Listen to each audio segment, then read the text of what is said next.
pessoal do canal, tudo bem? Nós estamos aqui de volta para anunciar uma nova série que nós vamos ter. A partir de hoje nós vamos começar a série Investindo nos Estados Unidos. E hoje nós vamos ter uma entrevista com uma contadora falando sobre o processo de abertura de empresa, como abrir empresa para investimento, empresa para operar nos Estados Unidos e se é possível abrir empresa ainda estando no Brasil. Nós vamos responder essas perguntas ainda hoje. Na sequência nós vamos ter entrevista com o advogado. Na próxima semana, Dr. Daniel Toledo vai estar esclarecendo os vistos E2, EB5 e vamos estar discutindo sobre isso, sobre a importância do visto de imigração para um projeto de abertura de empresa e investimento nos Estados Unidos. Nós vamos ter uma entrevista com a gerente brasileira de um dos maiores bancos dos Estados Unidos e ela vai estar passando todos os detalhes de relacionamento. Vamos ter também uma outra entrevista com uma empresa, um banco de câmbio, como que você traz os seus recursos para os Estados Unidos de uma maneira correta, segura, registrada no Banco Central e com taxas competitivas. E por último, nós vamos ter um vídeo sobre como selecionar o teu investimento. Qual o objetivo? É para imigração? É para rendimento? Risco alto, risco baixo, médio prazo, longo prazo? Esse vai ser o último vídeo dessa sequência. Então se você deseja acompanhar conosco essa série Investindo nos Estados Unidos, se inscreve aqui no nosso canal para que você não perca nenhum vídeo. Tá bom, pessoal? Voltamos já!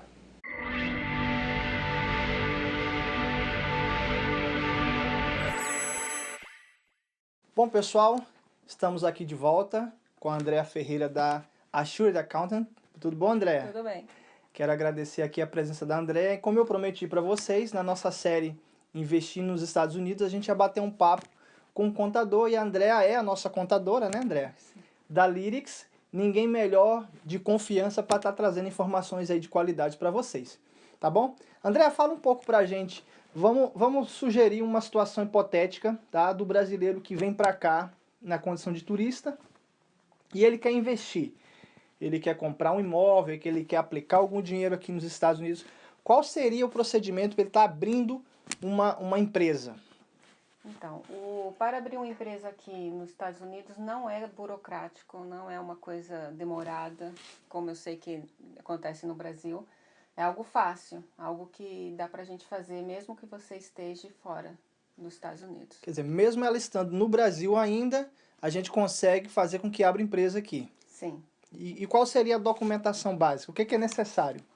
Para uma pessoa que está morando fora dos Estados Unidos, ela vai precisar que a gente veja pelo menos um passaporte, né, para a identificação dela.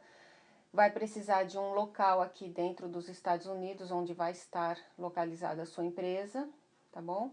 E um documento que tem que ser assinado, a gente pode estar tramitando usando os Correios, FedEx, alguma coisa assim. Ótimo. Quer dizer, é viável, é possível. É possível. E no caso da pessoa, por exemplo, precisa ter um endereço, né? Então, há uma necessidade, por exemplo, pode ser uma casa que ele alugou aqui, correto? Pode. Ou pode ser também um endereço que chama endereço virtual, né? Sim, tem várias empresas que oferecem esse tipo de trabalho, que oferecem um endereço, né? Isso. Que é um local que você eventualmente pode fazer alguma reunião, eles seguram as suas correspondências, coisas assim também pode ser usado. Quer dizer, sim, rapidamente você consegue abrir uma empresa aqui. Sim. Quer dizer, se você utilizar, mesmo que você esteja fora dos Estados Unidos, você consegue ter um endereço, né, você consegue mandar toda a documentação via, né, FedEx ou alguma coisa do tipo, e você vai ter a sua empresa. Quanto tempo leva para processar uma empresa com a documentação aqui? Tá, se uma pessoa mora aqui nos Estados Unidos e já tem um documento que é parecido com o CPF do Brasil, que aqui se chama Social Security ou IT Number, o processo 3 dias. Tá. Se abre a empresa. Se a pessoa não tem nenhum documento de identificação daqui, tomaria uns 10 dias. Que é o caso do investidor que, digamos assim, está no Brasil ou passando férias aqui, só vai ter o passaporte. Então, em torno de 10 dias... Em torno de uns 10 dias. Em torno de 10 dias. E vamos falar um pouco sobre tipos dessa empresa. Quais são as opções e o que você estaria indicando para esse tipo de empresa de investimento?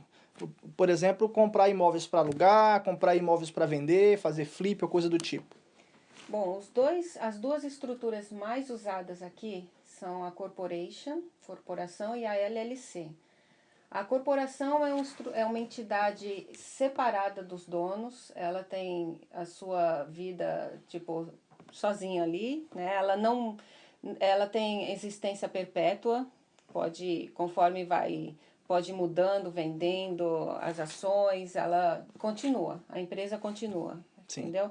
A diferença de uma LLC, que é uma sociedade entre duas pessoas, vamos dizer. Então, se um dos sócios quer sair ou Deus não permita que faleça, É da a vida. sociedade ela vai se acabar. Então teria que Tá. estar sempre renovando, né, e mudando essa parte dos membros da LLC. A LLC ela é recomendada porque ela é uma estrutura mais simples, menos complexa que a corporação, né, na parte fiscal também. Não posso dizer assim em questão que paga menos imposto, não. Todas elas têm sua tributação e no final você vai acabar pagando, mas é mais viável abrir uma LLC, porque ela é mais flexível, se você quiser depois mais na frente transformar a parte tributária dela numa corporação, você pode. É possível. É. Legal. E em termos de tempo de abertura é a mesma coisa? Corporação LLC? Uhum. Então podemos dizer que a mais utilizada seria uma LLC com 2 sócios? Sim, né? para comprar imóveis, eu recomendaria que tivesse um sócio, preferencialmente alguém da sua família, alguém que de repente vai ser um futuro herdeiro desse imóvel. Do patrimônio. Exatamente. E aí, quer dizer, mesmo também se a segunda pessoa estando no Brasil, manda toda a documentação. Sim. E faz o trâmite normalmente. Sim.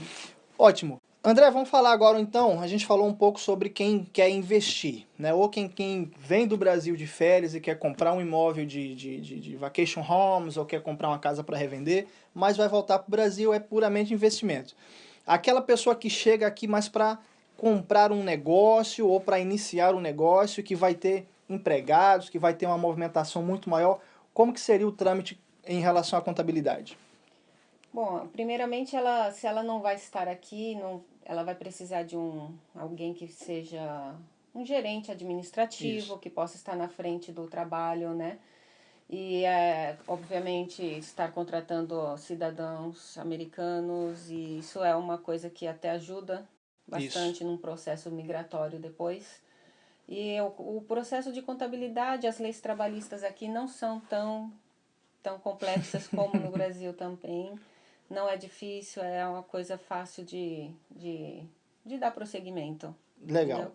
E, por exemplo, exige um trabalho de contabilidade constante, mensal? Como é que você costuma lidar com os teus clientes, por exemplo? Uma empresa vamos colocar assim, de 12 a 10 funcionários, qual seria o trâmite mensal ou apenas uma vez por ano que você tem algum tipo de contato?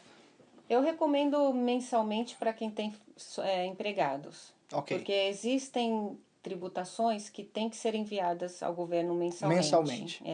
Então a gente vai estar acompanhando isso, vai estar fazendo esses depósitos dos impostos mensalmente.